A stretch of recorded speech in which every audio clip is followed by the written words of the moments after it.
dito po sa Purok, Matahimik Isla, unfortunately po, nung po nag-message po sila, hindi na po kaya abutan ng truck po namin, hindi na po kayang pasukin na sobrang taas na po ng tubig. Kaya po, naging katuwang po namin dito, ang mga nakababa po dito ay ang ating po mga Coast Guard para po makaikot po dun sa area. So, kasi medyo hindi po kami makababa pag sobrang taas na po yung dahil wala po kaming mga equipment na dala. Talaga po sadyang kayo lang po. Nalusong pag po hanggang dito yung tubig, kaya pa pag mataas na hindi na. Pero ma'am, kamusta po? Wala naman pong casualties, walang nasugatan. Wala naman po, pero buong barangay po namin ang pinahahalos lahat po ay mga gamit, mga damit, mga appliances ay talaga pong mga basang-basa at mga nasira po. Kaya po, yun po ngayon ang kailangan po namin na aksyonan po. Ayusin po.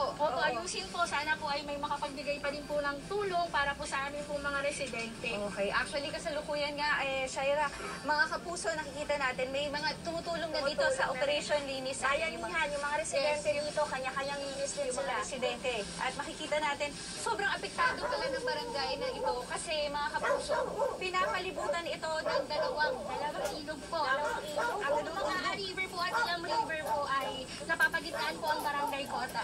Kaya naman, parehas ay tumaas ang tubig nung nagkaroon ng bagyo. Nasabayan pa po tayo ng high tide. Ayan. Maraming salamat Maraming po, salamat ma'am. po sa tulong niyo, ma'am.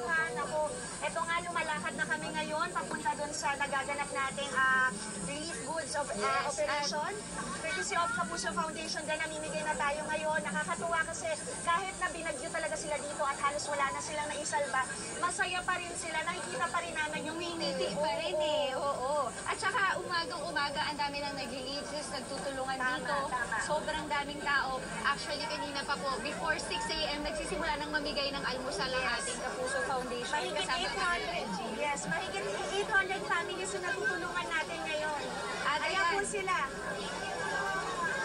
Dire-diretso lang po ang pamimigay din ng relief operations dito. Meron tayong mga sopas dito, no? Para mainitan yung mga sikmura nila dahil nga malamig. Yes, at Malamig may pa rin pandesal din tayo. tayo. May pandesal, may mga bigas din po tayo dito, delata. At syempre po sa mga nais po makiisa sa aming proyekto, maaari po magdeposito sa bank accounts po ng Kapuso Foundation na makikita nyo sa inyong screen. Yes, pwede din po tayo mag-donate through online apps. Ayan po, makikita nyo din po sa screen yung mga different mobile apps na pwede nating pag-donate. Ito si Nanay. Nanay, kamusta po kayo? Okay lang po. Opo, sa inyo po, hanggang saan po ang baha? Dinanas nyo? Ay, naku, okay, lampas na, saan po kayo pumunta nung time na binabaha na po kayo?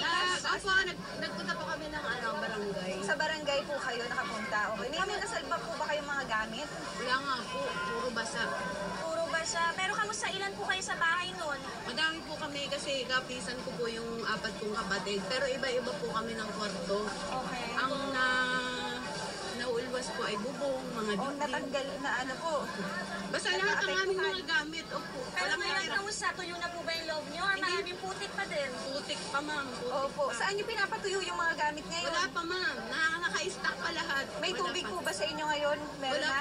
Meron pa po, rin. meron pong tubig. Tapos kagabi, nagkameron ng kuryente. Nagkaroon na rin po ng buti naman po ay sana po nakatulong po itong relief goods na bigay Opo, ng maraming salamat. Tulong po namin. Ano po gusto nyo sabihin? Ay, nananawagan po ako doon sa mga vlogger na nagbibigay ng mga milyon-milyon. Tulungan niyo po Ayan, kami. ayan. Sabon at mga... Salamat po, salamat. Salamat po. Ayan. Okay po. Tuloy-tuloy lang po ang pamimigay ng relief goods at operations dito. Kaya naman sa susunod pang mga updates, tumutok lang kayo dito sa inyong pambansang morning show kung saan laging una ka. Unang hirit.